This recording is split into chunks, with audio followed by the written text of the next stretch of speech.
A young man applied for a job at a large printing company. He passed the first interview and was going to meet the director for the final interview. The director saw his resume, and it was excellent. At the interview, the director asked, "Have you received a scholarship for school?" The young man replied, "No." "Was it your father who paid for your studies?" asked the director. "Yes," replied the young man. "Where does your father work?" asked the director. "My father is a blacksmith," replied the young man. The director asked the young man to show him his hands. He showed a pair of soft and perfect hands. "Have you ever helped your parents at their job?" asked the director. The young man said, "Never. My parents always wanted me to study and read more books. Besides, he can do the job better than me." The director responded, "I have a request. When you go home today, go and wash your father's hands, and then come to see me tomorrow morning."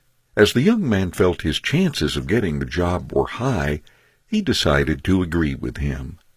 When he returned to his house, he asked his father if he would allow him to wash his hands. His father felt strange, yet happy, and showed his hands to his son. His son washed his hands slowly. It was the first time that he noticed that his father's hands were wrinkled and had many scars. Some bruises were so painful that his skin shuddered when he touched them.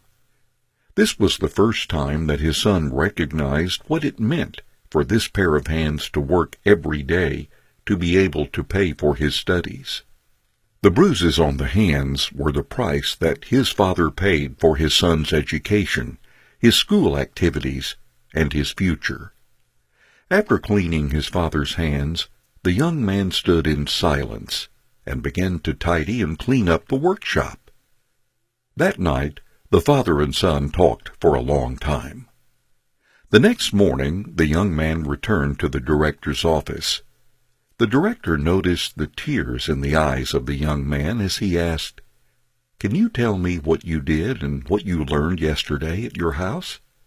The young man replied, "I washed my father's hands, and when I finished, I stayed and cleaned his workshop. Now I appreciate and recognize that without my parents, I would not be who I am today.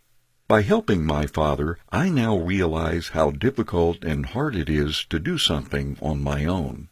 I have come to appreciate the importance and the value in helping the family."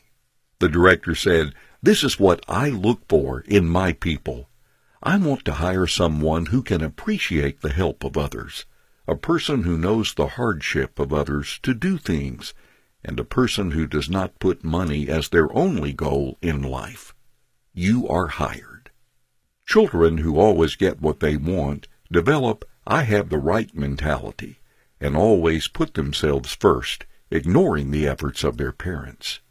If we are this type of protective parent, are we really showing love, or are we destroying our children? These type of parents may feel that they're showing love to their children, but they are actually destroying them.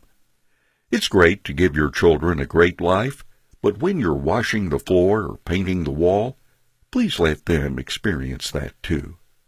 After eating, have them wash the dishes with their brothers and sisters. The most important thing is that your children learn to appreciate your efforts, to experience the difficulties, and to learn the ability to work with others to get things done.